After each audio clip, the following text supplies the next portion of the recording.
ब्रह्म विज्ञान में हम आगे पढ़ेंगे मानव जीवन की दो धाराएं।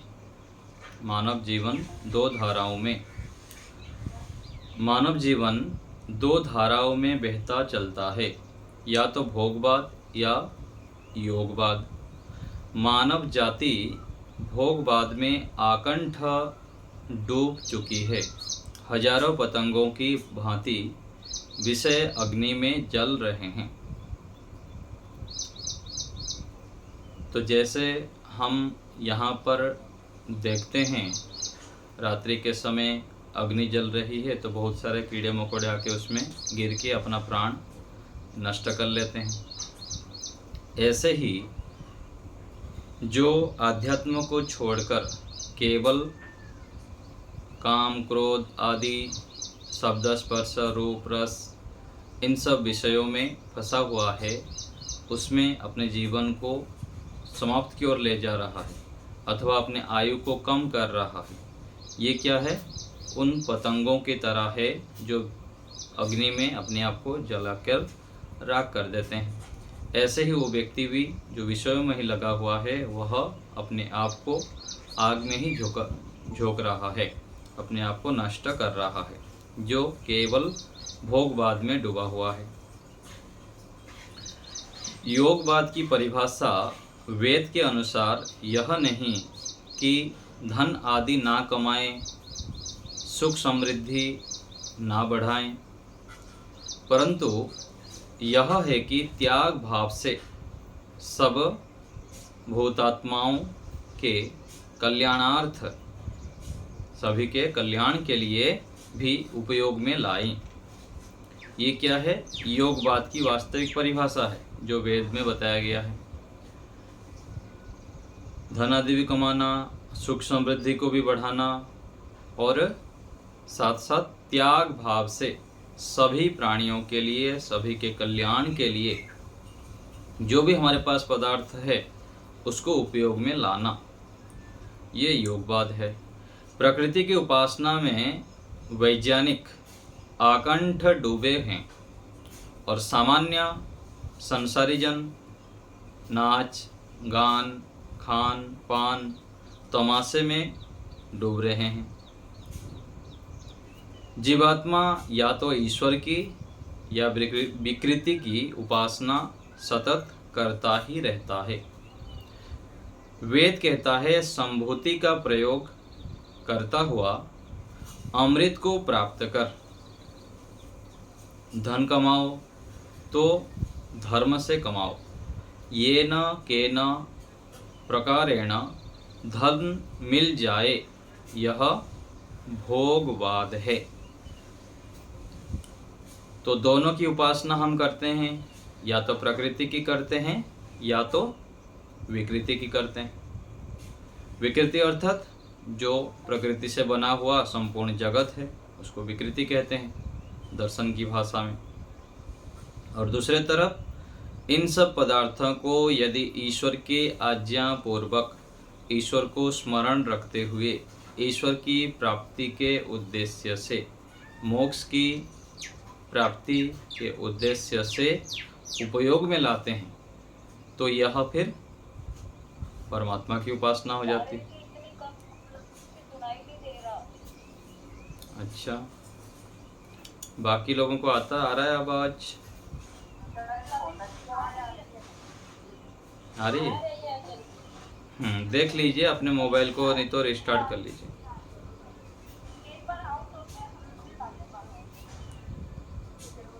हाँ, अभी एक बार लेफ्ट हो जाइए, फिर जुड़िए। यदि फिर भी होगा तो एक बार रिस्टार्ट कर लेंगे फ़ोन, तो आ जाएगा। इधर तो नेटवर्क आदि सब ठीक है। चलिए आगे देखिए। तो ये बता दिए कि केवल खान पान, नाच गान, तमाशे में डूबे रहना ये भोगवाद है, और ईश्वर की उपासना या तो संसार की उपासना। तो ईश्वर की उपासना करना है केवल संभूति का प्रयोग करता हुआ अमृत्यु को प्राप्त कर। वेद कहता है संभूति का, संभूति अर्थात संसार, संसार के वस्तुओं का प्रयोग करते हुए हम अमृत मोक्ष की ओर बढ़ें। धन कमाना है लेकिन धर्मपूर्वक कमाना है। धर्म पूर्वक धन कमाना, उससे फिर जो अर्थ आएगा उसको फिर अच्छे काम में लगाना, ये दोष युक्त नहीं है। केवल किसी भी प्रकार से धन आ जाए, बढ़ाता रहूं, भोगवाद बढ़ाता रहूं, ये हानिकारक है, दोष युक्त है। रोटी, कपड़ा और मकान मांग रहा है हिंदुस्तान। क्या मानव केवल पशु ही होकर रह गया है? पहले पेट पूजा फिर काम दूजा ही नारा बनकर रह गया। कभी इस देश में महाराजा अश्वपति गौरव से उद्घोष करते थे कि मेरा राज्य में कोई कंजूस नहीं, अग्निहोत्र ना करने वाला कोई नहीं, कोई पुरुष व्यभिचारी नहीं, तो कोई स्त्री की तो बात ही क्या। यह था योगवाद का जमाना। ऐसे भी हमारे देश में राजा हुए जो ऐसे नारा देते थे। तो उनके राज्य में प्रत्येक दिन लोग अग्निहोत्र करते थे, अग्निहोत्र के बिना भोजन नहीं करते थे, कोई कंजूस भी नहीं था, दान प्रवृत्ति के थे और संयमित जीवन जीते थे। तो संसार में कोई भी चीज़ असंभव नहीं है। यदि पुरुषार्थ किया जाए तो बहुत अधिक मनुष्य के जीवन में श्रेष्ठता आ सकता है और सभी लोग सुधर सकते हैं। न्याय व्यवस्था कड़ा हो, राजा धार्मिक हो। जैसे देखिए अभी पहले के जो राज था और अभी की जो राज चल रहा है, पिछले की तुलना में हमारा देश की स्थिति में खड़ा हुआ गया है, कितने ऊंचाई पर चल रहा है। मनुष्य तो वही थे। यूपी जैसे राज्य देखिए, कहाँ आतंकी लोग कितना ये करते थे और आज की स्थिति देखिए। तो जब राजा ठीक होता है, राज्य व्यवस्था ठीक होता है, धार्मिकता बढ़ता रहता है, तब सब कुछ संभव हो सकता है, असंभव भी संभव हो सकता है। यह था योगवाद का जमाना। आज सर्वथा इससे उल्टा हो गया। यह भौतिकवादियों ने सब अव्यवस्था बना डाली। कार्ल मार्क्स का रूस धराशायी हुआ, अमेरिका भी जो केवल भौतिकवाद पर डटा हुआ चलेगा, तो आध्यात्म के बिना मानव जाति के सर्वनाश का कारण सिद्ध होगा। तो यदि आध्यात्मवाद को साथ लेके नहीं चलते हैं, हाँ जी, अच्छा अभी हाँ 1 मिनट रुकिए, ये नेट इसमें प्रॉब्लम हो रहा है।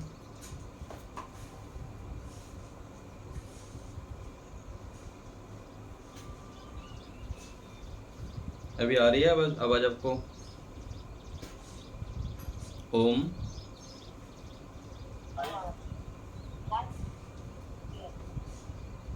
रुकिए।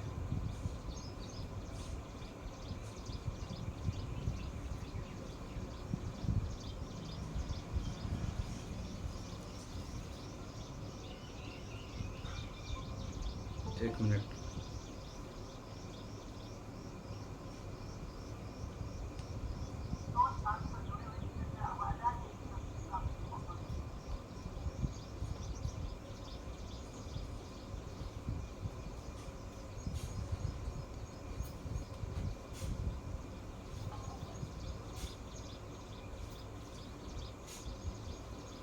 अभी आवाज आ रही है आपको? अभी आ जाएगा आवाज। अभी ठीक है?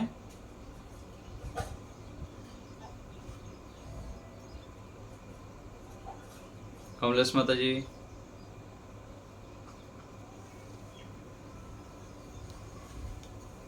आवाज आ रही है आपको? बोलिए।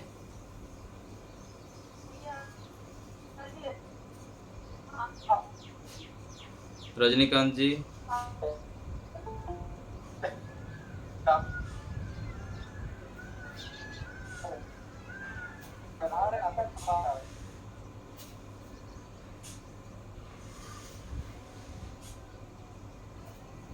सरोज माता जी,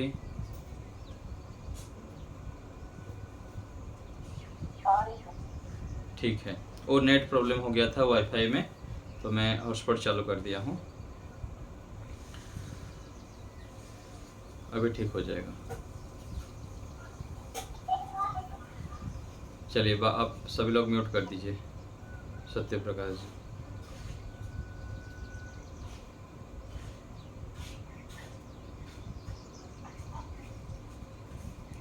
आगे देखते हैं। तो अमेरिका आदि देश में भौतिकवाद केवल चला हुआ है, तो अध्यात्मवाद के बिना मानव जाति के सर्वनाश का कारण सिद्ध होगा। योगवाद धर्म अर्थ काम से लेकर मोक्ष तक की प्राप्ति का मार्ग है। तो जो योगवाद है, अध्यात्मवाद है, यह मोक्ष तक पहुंचाने का श्रेष्ठ मार्ग है। पर भौतिकवाद में भोग ही सब कुछ है। धन कमाने में और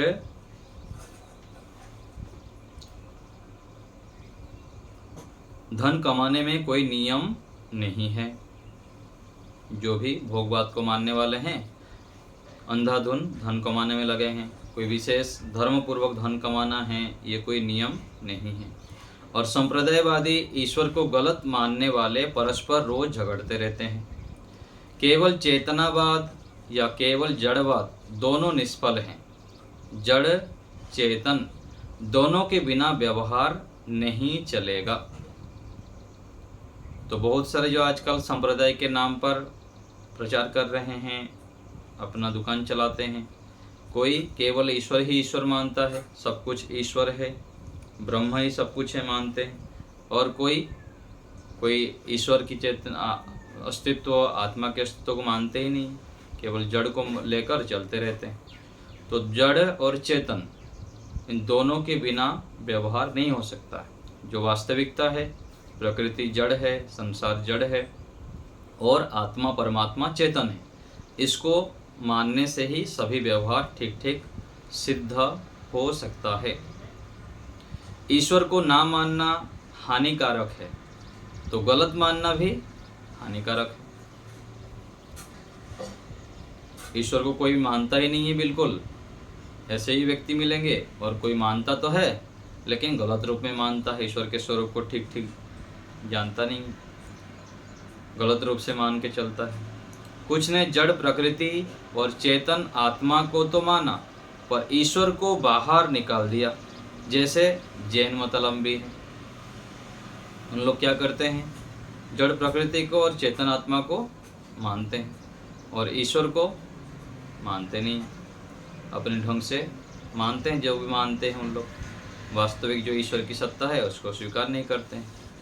कोई भी व्यक्ति सत्य वैदिक द्वैतवाद को माने बिना सफल नहीं हो सकता। ये वैदिक मान्यता है द्वैतवाद, ईश्वर, जीव और प्रकृति तीनों के सत्ता को मानना क्या है, द्वैतवाद है। वर्तमान के 2 विश्व युद्ध और प्राचीन महाभारत युद्ध भी भौतिकवाद का ही परिणाम था। मतभेद और स्वार्थ के रहते हम एक नहीं हो सकते। तो यदि मतभेद रहेगा, स्वार्थ से युक्त रहेंगे, तो हम कभी भी एक नहीं हो सकते हैं, और जब एक नहीं रहेंगे तो फिर मजबूत नहीं हो सकते हैं, बिखर जाएंगे सब। आज नीचे से ऊपर तक इक्का दुक्का भी मुश्किल से मिलेगा जो देश को ना चूस रहा हो। देश, भाषा, जाति भले नाश को प्राप्त हो जाए, ईश्वर की आज्ञा नियम ना मानने वाले भौतिकवादियों को चैन नहीं, वे महादुखी हैं। तो ईश्वर की आज्ञा जो मानता है वही सुखी होता है, और वह फिर योगवाद के शिखर को, योग के शिखर को प्राप्त कर पाता है, सुख को प्राप्त कर पाता है। केवल भौतिकवाद को मानने से दुख ही बढ़ता रहता है, स्थिर सुख मिलता नहीं है। आगे है मानव निर्माण। योग विद्या से ही वास्तविक रूप में मानव का निर्माण होता है। तो आज हम देख रहे हैं समाज में योग विद्या, अध्यात्म विद्या, वेदादि शास्त्रों को ना पढ़ना, उसी रूप में जीवन ना जीने के कारण जो वास्तविक मानव का निर्माण होना चाहिए सार्वभौम रूप से, वो नहीं होता। भौतिक रूप में धन संपत्ति ऐश्वर्य तो हो जाता है, किंतु अंदर जो संस्कार होने चाहिए, खान पान, उठना बैठना, व्यवहार, ईश्वर भक्ति, सात्विकता, यह नहीं हो पाता है, क्योंकि योग विद्या से दूर रहने के कारण। इसके बिना कोई भी व्यक्ति शुद्ध, पवित्र, न्यायकारी, पक्षपात रहित नहीं हो पाता है। तो शुद्ध बनने के लिए, पवित्र बनने के लिए, न्यायकारी बनने के लिए और पक्षपात रहित व्यवहार करने के लिए योग विद्या अति आवश्यक है। जितना भी भौतिक ज्ञान विज्ञान व उपयोग साधन सामग्री बढ़ी हो, फिर भी समाज में सुख शांति नहीं आई है। यहाँ भौतिक साधन बहुत बढ़ रहा है, घर भी नया बना रहे हैं, गाड़ी भी नया ले रहे हैं, और बहुत अधिक अलग अलग प्रकार से साधन इकट्ठा तो हो रहा है, किंतु सुख शांति नहीं है। इसका कारण शिक्षा प्रणाली में दोष है। शिक्षा में हमको गलत गलत इतिहास पढ़ा रहे हैं, संस्कार नहीं है शिक्षा में, और बहुत सारे त्रुटि है उसमें। इसी कारण से हम योग विद्या से दूर हैं। ज्ञान, कर्म, उपासना का शुद्ध और अशुद्ध होना क्रमशः मानव निर्माण और विनाश का कारण होता है।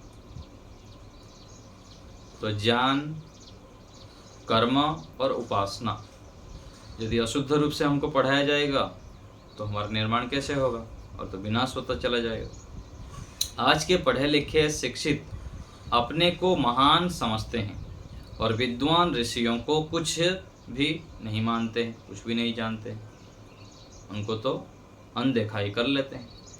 विदेशियों के लिखे इतिहास, चरित्र पढ़ाए सिखाए जाते हैं, जो ऋषियों के आचरण को धराशायी कर दे रहे हैं। तो इतिहास में जो हमको पढ़ाया जाता है, महान अकबर और भी जो मुसलमान राजा हुए हैं, जिन्होंने लाखों लाखों हिंदुओं को मार काट दिए, कितने सारे बहन बेटियों के साथ अत्याचार किए, और ऐसे जो दुष्ट व्यक्तियों को इतिहास में महान कहकर पढ़ाया जा रहा है। आज भी कई सारे जगह पर परिवर्तन तो किया गया। तो ये सब कारण हैं कि ऋषियों के व्यवहार से लोग दूर हैं, ऋषियों के जो आचरण हैं इन सब से दूर हैं, और जो हमारे वास्तविक इतिहास से भी दूर हैं। तो विदेशियों के लिखे इतिहास पढ़ाया जा रहा है, पिछले जो लिखा गया था, और भौतिकवादी सब भेड़ चाल से नष्ट भ्रष्ट हो रहे हैं। एक के पीछे एक, वो मोबाइल ले लिया तो मैं भी ले लूँगा, वो ऐसे कर दिया तो मैं भी ऐसे ही कर लूँगा। तो ये क्या है? भेड़ चाल है। यद्यपि विनाश आत्मा का नहीं हो रहा है, किंतु विनाश नाम है महाक्लेश का, जिसमें मानव समाज डूबता जा रहा है। जहाँ धार्मिक विद्वान चिकित्सक प्राणों का दाता होता है, वहीं अधार्मिक चिकित्सक धन प्राणों का हरने वाला बन जाता है। तो चिकित्सक लोग भी, जो डॉक्टर होते हैं, वैद्य होते हैं, धार्मिक होने पर ठीक इलाज करते हैं, लोगों को स्वास्थ्य प्रदान करते हैं, और दूसरे तरफ ऐसे ऐसे भी चिकित्सालय खोलते हैं प्राइवेटली, गरीब लोगों से भी पूरा सब कुछ लूट लेते हैं। रोग आदि जब बढ़ जाता है तो अधिक उनसे लूट के उनको हानि पहुंचाते हैं। शरीर के साथ जिसकी आत्मा, मन और इंद्रियां भी प्रसन्न हो, वह स्वस्थ, और जिसका मिथ्या आचरण हो, आत्मा और मन अशुद्ध हो, वह अस्वस्थ है। तो क्या कहा गया? शरीर के साथ साथ आत्मा, मन और इंद्रियां भी प्रसन्न हो।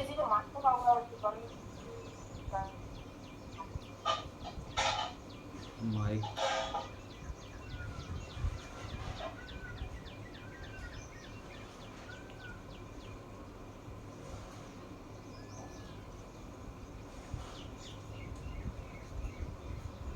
माइक म्यूट करने पर हैं ये।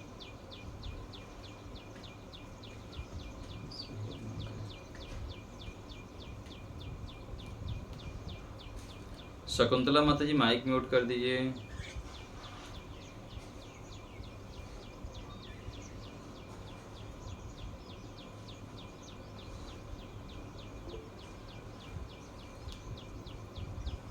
चलिए आगे देखते हैं।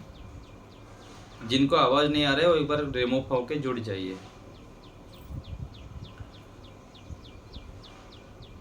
तो यहाँ से आगे देखते हैं कि जिसका यहाँ पर जहाँ धार्मिक विद्वान चिकित्सक हो वहाँ पर प्राण बचाते हैं और बाकी लोग हानि पहुँचाते हैं। और जिनका मन, आत्मा, इंद्रियां सब स्वस्थ होते हैं, जिसका मिथ्या आचरण से रहित जो होता है वो वास्तविक प्रसन्न है। और जो मन, आत्मा आदि को अशुद्ध रखता है, मिथ्या आचरण करता है, वह अस्वस्थ है। इस प्रकार से हमें समझना चाहिए। आधुनिक विद्या के साथ साथ आत्मा, ईश्वर, धर्म को जोड़ो तो सफलता मिलेगी, अन्यथा नहीं मिलेगी। तो आध्यात्मिक व्यक्ति को क्या करना चाहिए? आधुनिकता के साथ साथ उसके आत्मा को, ईश्वर को, धर्म को साथ में लेके चलना चाहिए, तब फिर हमको सफलता होगी, हम सफल बन जाएंगे। धीरे धीरे आगे बढ़ते बढ़ते हम मोक्ष की ओर बढ़ते जाएंगे और अच्छे संस्कार भी बनाते रहेंगे। मानव जीवन के मुख्य प्रयोजन की सिद्धि योगवाद से है, ना कि भोगवाद से। वेद अनुसार मानव जीवन का मुख्य प्रयोजन है दुख और दुख के कारण से छूटना, और सुख के कारण उपाय को प्राप्त करना, उसको बढ़ाते जाना। इन चारों का नाम है प्रयोजन। जिस कार्य को सामने रख के उसमें प्रवृत्त होता है वह मानव जीवन का लक्ष्य, प्रयोजन होता है। तो जिन कार्यों को हम सामने रखते हैं, यदि ईश्वर की प्राप्ति को, मोक्ष की प्राप्ति को, दुखों को हटाने को, सुख की प्राप्ति के उद्देश्य को लेकर चल रहे हैं, तो हम सफल हैं, हम ईश्वर अनुकूल चल रहे हैं। और यदि केवल भोगवाद को सामने रखते हुए लौकिक ऐश्वर्य को बढ़ाना यह उद्देश्य रहता है, तो हम फिर अपने प्रयोजन को बदलना चाहिए, हमारा प्रयोजन ठीक नहीं है। दुख और दुख के कारण, सुख व सुख के कारण, क्या बताया गया? दुख और दुख के कारण। यदि हमारे पास दुख है तो उसके कारण क्या है सोचें। सुख यदि नहीं है तो सुख प्राप्ति के उपाय ढूंढें, क्योंकि कारण से कार्य होता है, मिट्टी होने पर घड़ा होगा। यदि हमारे पास दुख है तो हमारे दुख के पीछे कहीं ना कहीं अधर्म आचरण है, और यदि सुख प्राप्त करना है तो फिर धर्म आचरण करना पड़ेगा। जितना हम धर्म आचरण को बढ़ाएंगे उतना हम सुखी होंगे, और यह लंबे समय तक करना पड़ता है। मान लीजिए कि हम बहुत अधिक अधर्म आचरण कर चुके हैं और अभी हम सोच रहे हैं कि मैं यज्ञ करना शुरू कर दिया, संध्या करना शुरू कर दिया, थोड़े दिन किया, मेरे को तो सुख मिलता ही नहीं, मैं तो दुखी हूँ, बीमार हूँ। ऐसे नहीं होता है। उसको फिर निरंतर जब श्रद्धा भाव से करते जाएंगे तो वह जो दुख है वो दूर हो जाता है और सुख फिर धीरे धीरे हमारे जीवन में आने लगता है। लाखों वैज्ञानिक गवेषणा कर रहे हैं, उससे लगता है कि विश्व की बहुत बड़ी उन्नति हो रही है, परंतु वास्तविक रूप से विश्व का भयंकर पतन हो रहा है। वैज्ञानिक लोग तो सोच रहे हैं कि हम बहुत रिसर्च कर रहे हैं, बहुत अधिक समाज को लाभ पहुंचा रहे हैं, किंतु वैज्ञानिक लोग धार्मिक ना होने से, वेदादि शास्त्रों को विशेष ज्ञान ना होने से वह उन्नति के साथ साथ बहुत प्राकृतिक जो हमारे संपदाएं हैं उससे विपरीत कार्य करने के कारण उसको ह्रास पहुंचाते हैं, पोल्यूशन अधिक बढ़ाते हैं, इसके कारण हानि होती है। आज मानव अत्यंत भयभीत है, अशांत है। निर्दोष व्यक्तियों को लोग राग बनाकर रख देते हैं, कोई पूछने वाला भी नहीं। जिस काम के करने से सुख नहीं मिल रहा और दुख नहीं हट रहा, तो यह उन्नति नहीं पतन है। जो मोबाइल है, कंप्यूटर है और भी भौतिक साधन हम देख ले तो कुछ लोग तो हैं उनसे लाभ उठाते हैं, लेकिन अधिकांश लोग उसके कारण पतन की ओर जा रहे हैं, अपने जीवन को बर्बाद करते हैं, स्वास्थ्य की हानि कर देते हैं। तो यदि उन्नति नहीं हो रही है तो वह फिर वास्तविक निर्माण नहीं है, उस निर्माण के कारण हानि हो रही है संसार का। यह भोगवाद का परिणाम है।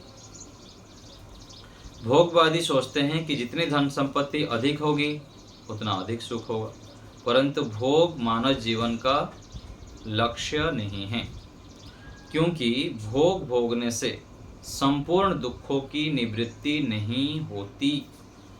सामान्य रूप से थोड़े काल के लिए तो दुख की निवृत्ति हो जाएगी और सुख मिल जाएगा, अधिक अच्छा भोजन कर लेंगे, पहन लेंगे, खा लेंगे, घूम फिर लेंगे, तो ये क्या है, सुख तो मिलता है लेकिन थोड़ी देर के लिए।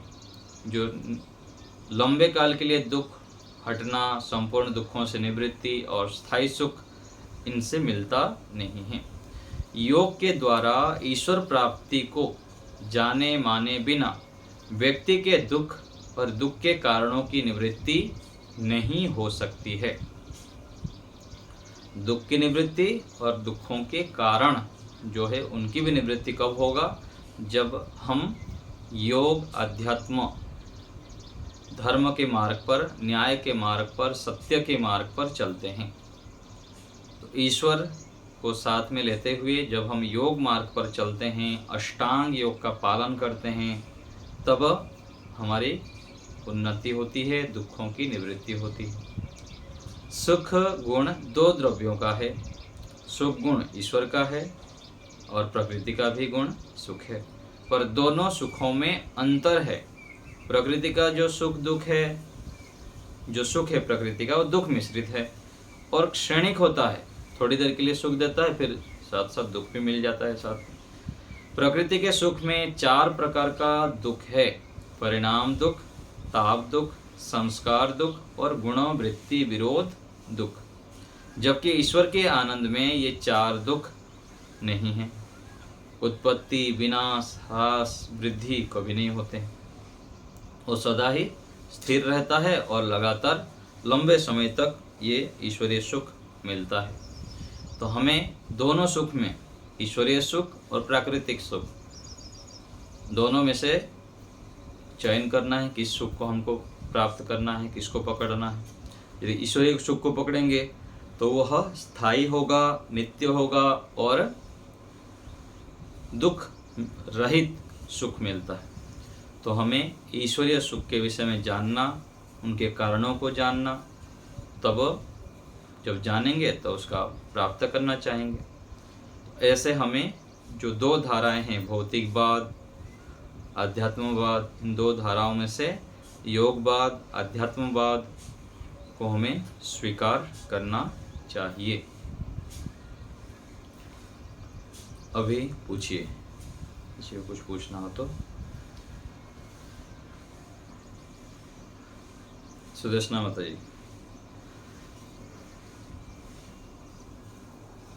आचार्य जी नमस्ते।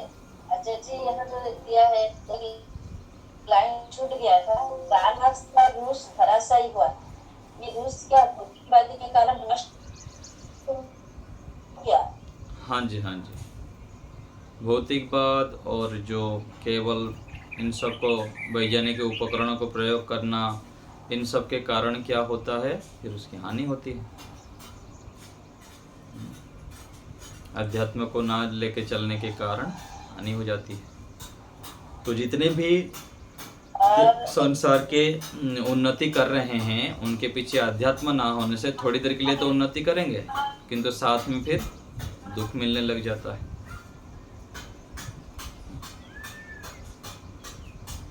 जी आगे बोलिए।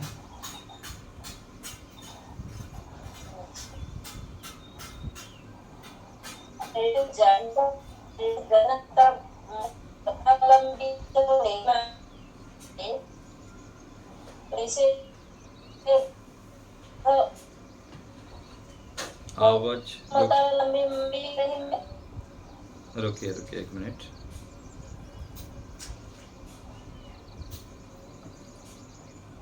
जी आचार्य जी। 1 मिनट रुकिए। हाँ बोलिए अभी। आचार्य जी जैसे जैन वाले आचार्य जी जैसे तौर पर नहीं मानते जैन वाले 1 मिनट रुकिए, ये आवाज इको। हाँ अभी बोलिए, बोलिए अभी बोलिए।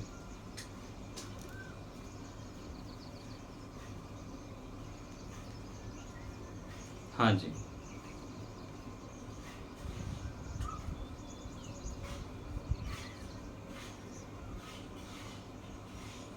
हाँ जी हाँ जी।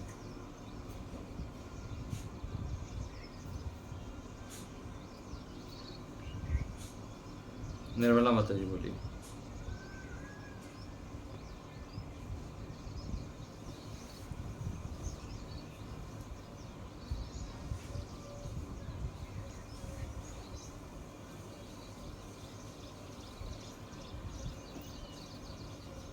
हम्म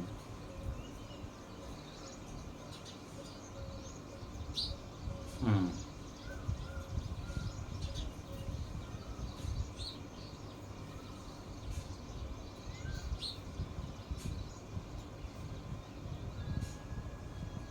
जी जी।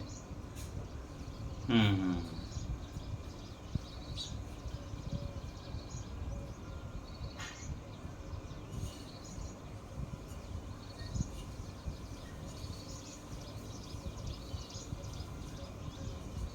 हाँ जी हाँ जी।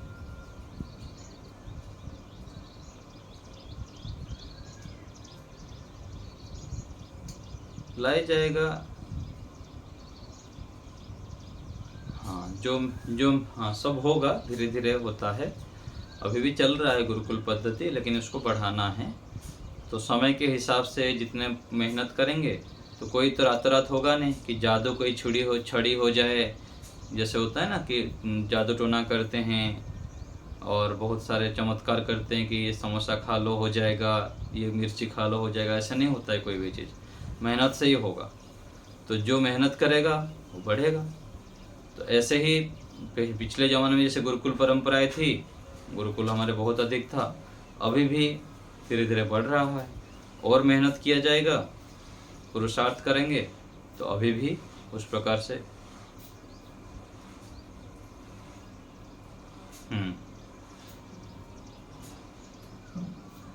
हाँ कोई बात नहीं, ये सब धीरे धीरे भी चेंज हो रहा है, काम चल रहा है उसके ऊपर, तो सब परिवर्तन हो जाएगा। ठीक है ना। राजेंद्र जी बोलिए। राजेश ये क्या नाम है?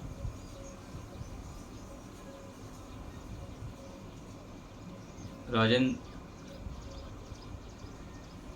क्या नाम है? हाथ उठाए हैं राजेश जी। राजीव जी।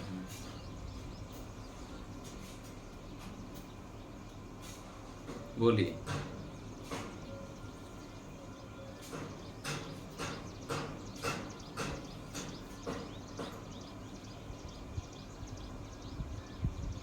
मंदिर एक श्रेष्ठ स्थान को बोलते हैं, शरीर हमारा मंदिर है बोलते हैं। तो श्रेष्ठ स्थानों का नाम मंदिर रखा गया है। जहाँ पर पहले ज़माने में ऐसे बताया जाता है कि जैसे आजकल मंदिर किया गया है, वहाँ पर गुरुकुल होता था, अथवा धर्म की चर्चा होती थी, वेद का स्वाध्याय होता था। ये जो श्रेष्ठ धर्म स्थान है, तो उसको मंदिर कहते हैं। किसी श्रेष्ठ स्थान को जहाँ पर धर्म कार्य होता हो, श्रेष्ठ कार्य होता हो, उसको मंदिर कहते हैं। तो जैसे अलग प्रकार से कहते हैं कि शरीर हमारा मंदिर है, इसको हम कूड़ा पात्र ना बनाएं। शरीर रूपी मंदिर से हम परमात्मा की ओर बढ़ें। शरीर के अंदर अब कुछ ना कुछ डाल देते हैं, गलत विचार करते हैं, कुछ भी खा लेते हैं, कुछ भी पी लेते हैं, कुछ भी विचार कर लेते हैं। तो शरीर रूपी मंदिर को हम दूषित ना करें। तो मंदिर श्रेष्ठ स्थान को कहते हैं।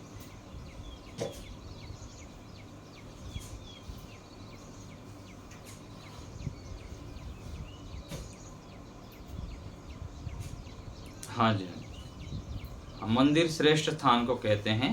तो आर्य समाज भी ऐसे ही मंदिर कर दिया गया है। मंदिर मंदिर अर्थात श्रेष्ठ स्थान को कहते हैं। राजीव जी बताइए।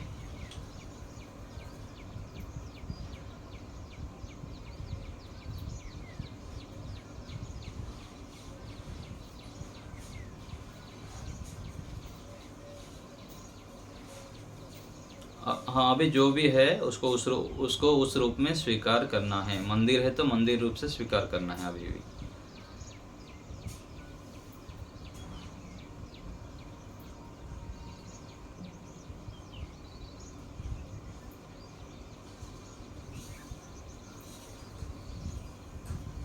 देखिए, एक होता है कि व्यवस्था, समाज राष्ट्र में जो व्यवस्था है ना, उस व्यवस्था में हमको रहना है, अथवा ऐसे अपने आप को योग्य बना दें कि व्यवस्थाओं को बदल दें। तीसरा है शिकायत करते रहें कि ये ऐसा है, ये ऐसा है, ऐसा होना चाहिए, वैसा होना चाहिए। तो शिकायत करने से तो कोई काम होगा नहीं। या तो हम केवल शिकायत करते रहेंगे तो अपना समय सामर्थ्य को नष्ट करेंगे। तो जिस प्रकार से व्यवस्था है उस व्यवस्था में हमको चलना है, और जितना हमारे अनुकूल होता है उतना लोगों को उस प्रकार से अच्छे मार्ग पर प्रेरित करेंगे। तो जो मंदिर है, धर्मालय है, जिस प्रकार से भी हैं, चर्च हैं अथवा मस्जिद है और गुरुद्वारा है, सबको उस रूप से हमको स्वीकार करते हुए भी चलना है। उसमें कुछ हम अधिक विचार नहीं कर पाएंगे। जो हो रहा है वो तो हमको सबको पता ही है। ठीक है ना राजीव जी?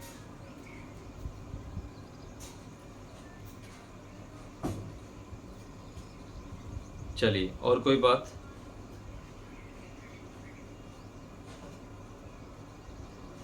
हो गया?